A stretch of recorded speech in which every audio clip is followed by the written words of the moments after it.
Kailangan to talk the same language para mahuli ka. Merong isang ngoko. Yung may alam na manahimik ka. Tapos kailangan mo ganito. Bago ka. Bago ha? Ano nga mo yung feel nyo eh? Kasi tabi ang problema sa salita. Feel nyo eh. Yung nanay niya kapag nahasalan, ang ginagawa niya, binubuli niya eh.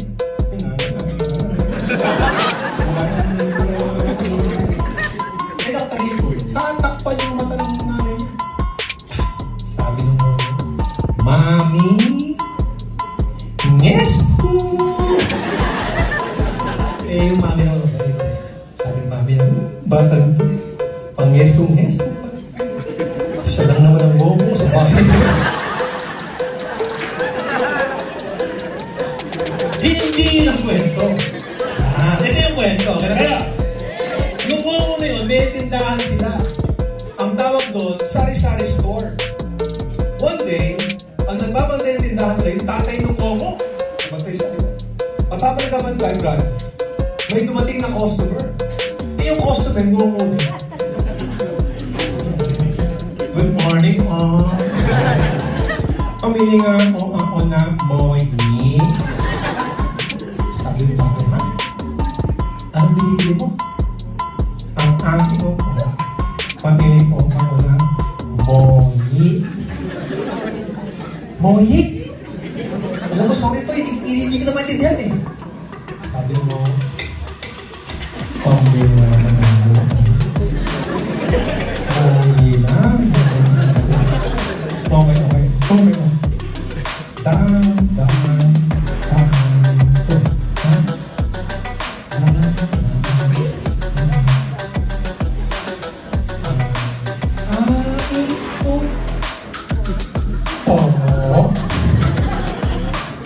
Pamili po ako ng moyi.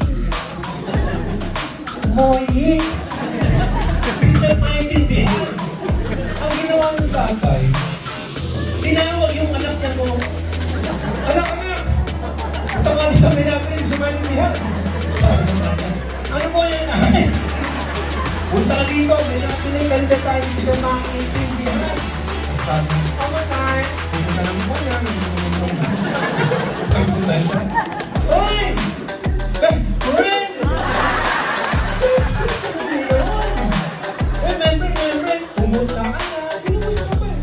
Member. Ano ba ang pinili mo? Sabi ko, ay, naku, member.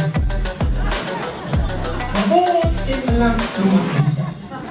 Anina pa ako napili ang atay mo, hindi niya ako maintindihan. Oo nga, member. Antiko na ako, ha?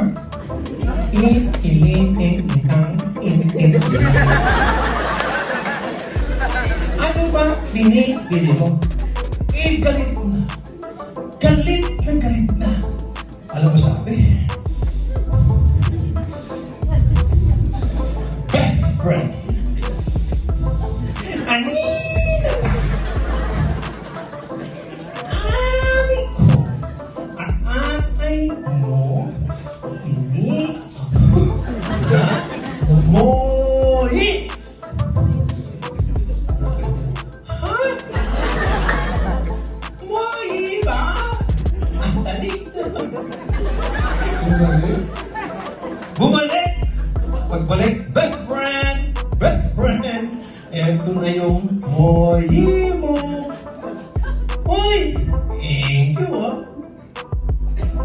Nakakita naman ng tatay. Sabi pa ni anak, grabe ka. Ang galing talaga. Nagkaintindihan kayo. Eh anak, ano ba talaga ang binili ng best friend mo? Ano mo sabi ng tatay?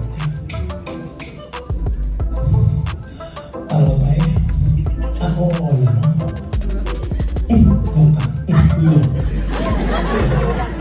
Isbro. Kaya naman binili. Ay, ang binili ng bete ko ay Moyi. Ano di ba, Moyi? Ano di ba, Moyi? Gusto niyo malaman? Gusto niyo malaman? May mga mangyayari. Ladies and gentlemen, ang pinakamansahe. Magmula ngayon sa lahat ng mga tao mag-discourage sa inyo. Tandaan nyo, hindi sila ang nakakita ng inyong nakita. Hindi sila ang nakarinig ng iyong narinig. Kaya huwag na huwag kayong magpapanakaw ng pangarap sa inyo. God bless everyone!